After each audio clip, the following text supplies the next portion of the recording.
Hello hi नमस्कार आपण माने देखुछंती लाइव विथ फिरोज चैनल को आपण मान को स्वागत जणाउची मु आज गुडी आपण मान को एमती विषय मु देखौची काहे कि हिंदू धर्म रे थिबा हिंदू लोक माने हिंदू धर्म परित्याग करी से माने निजर धर्म परिवर्तन करिवो नचेत आमाने हिंदू रे रहिबो नाही किंबा आमान को न्याय न देले आमाने 2007 रे जपरी दंगा सृष्टि हेतिला से प्रकार दंगा सृष्टि करी बोली कि काहे कि माने कहउछंती ए विषय मु आपण मान को देखौची ए घटनाटी होउची अनुगोल जिल्लार आउ आपण माने देखंतु आसुता माने से मानकर माने वीडियोटा को निजे देखिबा आउ आ माने किछि बा कथा वार्ता हेबा। नायक साहिर संपादक आज ये एकत्रित हो आज कलेक्टर को आम देखा करने माननीय कलेक्टर महाशय को देखा करने आसीचु जे दीर्घ 18 वर्ष हो धरी आसी जो रामनवमी यात्रा आम ग्राम हो आसुना 2007 एक बड़ दंगा धरण होता उभय दलर माड़ क्षत विक्षत होटा 18 वर्ष धरी आम यात्रा बंद होता आ मंदिर में प्रवेश करने आमको निषेध कर तेणु आम ये जनवाक आसीचु आम हिंदू हो हिंदूर जो कल्चर आम चलिया चाहूँ सवर्ण लोक मैंने किसी राजनैतिक दल एवं राजनैतिक नेता मान नहीं आमको प्रेसर करके आमको अछुआ वर्ग में रखी तुम पाण समाज तुम मंदिर दर्शन कर आम सहित मिलमिशि यात्रा कर तुम पशिले आम तुमको हाणीदेव मारिदेवु एसबू आमको धमक दे कले अद्य जो मार्च 19 तारीख दिन सब कलेक्टर निकट में आम आवेदन करूँ से शांति कमिटी डकई निर्धारित करते जदि उभय दलर मिसी सवर्ण सवर्ण मिसी यात्रा करें जदि न करेंगे यात्रा को स्थगित रखिए किंतु से माने राजनैतिक नेता को प्रेसर से जबरदस्ती यात्रा करने 27 तारीख दिन निर्धारित करुँच तेणु आम उचित न्याय उप जिलापाल निकट में जनवाक आसीअछु जदि यार किसी पदक्षेप नहीं 2007 भली ताठू आहरी भयंकर दंगा सृष्टि होगापाई आम निर्धारित करूँ जदि यार दंगा सृष्टि हुए ताहले प्रशासन बंधु माने से माने कहउछंती से माने हिंदू से माने एससी एसटी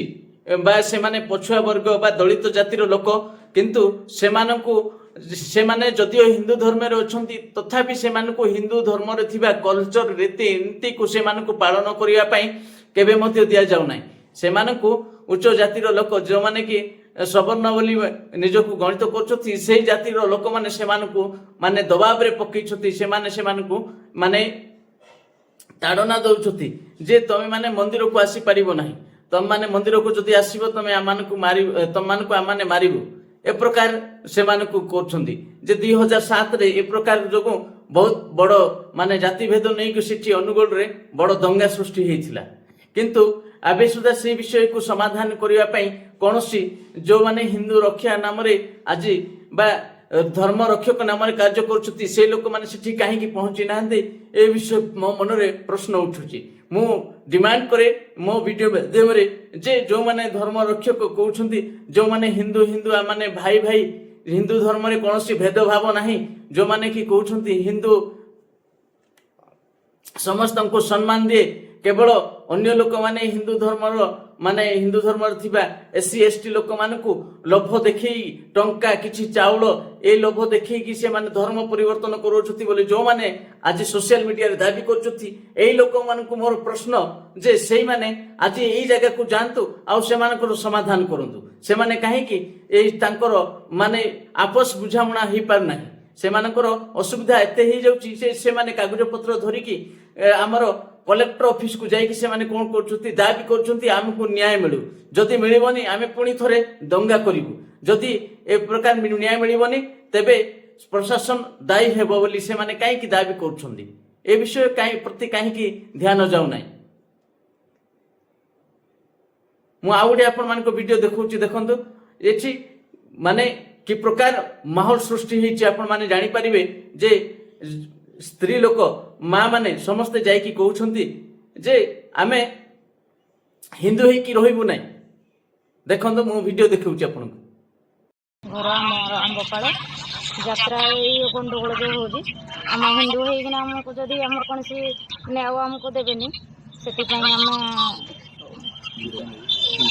हिंदू होना आमर मंदिर भी भर्ती कर दौना से आम आंदोलन कर ଧର୍ମ ଆମର ହିନ୍ଦୁ ଧର୍ମ ଆମେ ପରିବର୍ତ୍ତନ କରି ଆମେ ଅଲଗା କିଛି ଧର୍ମରେ ସେଥିପାଇଁ ଜିଲ୍ଲାପାଳଙ୍କ ପାଖକୁ ଆମେ ଅଭିଯୋଗ ଦେଖିଲେ ଏଇ ଯୋଉ ଭଉଣୀ ଯୋଉ କହୁଛି ଆମମାନେ ହିନ୍ଦୁ ଧର୍ମରେ ଅଛୁ କିନ୍ତୁ ଆମମାନଙ୍କୁ ହିନ୍ଦୁତ୍ୱର ଅଧିକାର ମିଳୁନାହିଁ ତ ଏଇଠି ରହିକି ଆମର ଲାଭ କ'ଣ ଏ ବିଷୟ କହୁଅଛି ତ ସେମାନେ କହୁଛନ୍ତି ଯେ ନାଇଁ ନଚେତ୍ ଯଦି ଆମମାନଙ୍କୁ ହିନ୍ଦୁ ଧର୍ମର ରୀତିନୀତିକୁ ପାଳନ କରିବା ପାଇଁ ଆମମାନଙ୍କୁ ମାନେ ସମ୍ମାନର ସହିତ ଯଦି ମାନେ ବ୍ୟବସ୍ଥା କରାଯାଉନି ତେବେ ଆମେ ଏଇ ହିନ୍ଦୁ ଧର୍ମକୁ ତ୍ୟାଗ କରିବୁ ଆଉ ଅନ୍ୟ ଧର୍ମକୁ ପରିବର୍ତ୍ତନ ହେବୁ ତ ଏଇଠି ମୁଁ ମୋର ବନ୍ଧୁମାନେ ଯେତେ ଜଣ ମିଡିଆରେ କହୁଛ ଯେ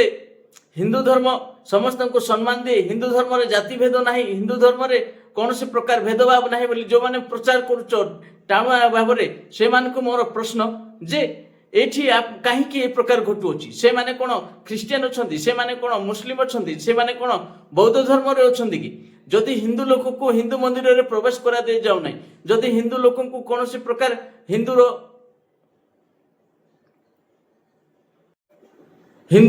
ଧର୍ମ ନୀତି ପାଳନ କରିବା ପାଇଁ ସେମାନଙ୍କୁ ଦିଆଯାଉନି ହିନ୍ଦୁ ଦେବାଦେବୀଙ୍କୁ ପୂଜା କରିବା ପାଇଁ ସେମାନଙ୍କୁ ସମ୍ମାନର ସହିତ ମିଳୁନି ତ ସେଇ ଧର୍ମରେ କାହିଁକି ରହିବେ ଏମିତି ଲୋକ ହିଁ ଅନ୍ୟ ଧର୍ମ ଯାଉଛନ୍ତି ଆଉ ଯେତେବେଳେ ଏଇମାନେ ଅନ୍ୟ ଧର୍ମକୁ ଯାଉଛନ୍ତି ନିଜର ସମ୍ମାନ ପାଇଁ ନିଜର ମାନେ ବ୍ୟକ୍ତିଗତ ମାନେ ଡିଗ୍ନିଟି ପାଇଁ ସେହି ସମୟରେ ଆଉ ଯୋଉ ଦଗଲା ହିନ୍ଦୁ ଯୋଉ ଅଛନ୍ତି ସେମାନେ କହୁଛନ୍ତି ଏମାନେ ଧର୍ମ ପରିବର୍ତ୍ତନ କଲେ ଏମାନଙ୍କର କୁଟା କୁଟା ଯୋଉ ଏମାନଙ୍କର ଅନେକ ପ୍ରକାରର ଭାଷଣ ଆସୁଛି ଅଛି ମୁଁ ଅନୁରୋଧ କରୁଛି ମୋର এই ভিডিওକୁ ଦେଖୁଥିବା ପ୍ରତ୍ୟେକ SC ST OBC ଯେତେ ଦଳିତ ବର୍ଗର ଲୋକ ଅଛନ୍ତି ପ୍ରତ୍ୟେକ এই ଭିডিଓକୁ ସେୟାର କରନ୍ତୁ ଆପଣ ଭାରତର କୋଣ ଅନୁକୋଣରେ এই ଭିডিଓକୁ ସେୟାର କରନ୍ତୁ ଦେଖନ୍ତୁ এই ପରିବର୍ତ୍ତନ ନିଶ୍ଚୟ ଆସିଯିବ ଲୋକ ବୁଝିପାରିବେ ଯେ ଆମମାନେ ଯୋଉ ସବର୍ଣ୍ଣ ଜାତି ଅନ୍ୟ ଦଳିତ ଜାତି ଅଛନ୍ତି ସେମାନଙ୍କୁ କଷ୍ଟ ଦଉଛୁ ନିର୍ଯାତନା କରୁଛୁ ସେଇଥିପାଇଁ ସେମାନେ ହିନ୍ଦୁ ଧର୍ମ ପରିତ୍ୟାଗ କରି ଅନ୍ୟ ଧର୍ମକୁ ଯାଉଛନ୍ତି ବୋଲି ସେମାନେ ବୁଝିପାରିବେ ଯଦି ମୋ ଭିଡ଼ିଓ ଆପଣମାନଙ୍କୁ ଭଲ ଲାଗିଛି ତେବେ ଆପଣମାନେ ନିହାତି ମୋ ଭିଡ଼ିଓକୁ ସେୟାର କରନ୍ତୁ ଏବଂ ଲାଇକ୍ ଆଉ ସବସ୍କ୍ରାଇବ୍ କରିବାକୁ ଭୁଲନ୍ତୁ ନାହିଁ ଏମିତି ଭିଡ଼ିଓ ଆପଣ ସବୁବେଳେ ପାଇପାରିବେ ଆଉ ଅନେକ ପ୍ରକାର ଧର୍ମର ବିଭିନ୍ନ ପ୍ରକାରର ଚିନ୍ତାଧାରା ଏବଂ ଧର୍ମର ବିଭିନ୍ନ ପ୍ରକାରର ଉତ୍ସ ବିଷୟରେ ଆପଣମାନେ ମଧ୍ୟ ଏହି ଚ୍ୟାନେଲ ମାଧ୍ୟମରେ ପାଇପାରିବେ ରହିଲି ନମସ୍କାର ଜୟ ଭାରତ ଜୟ ଭୀମ।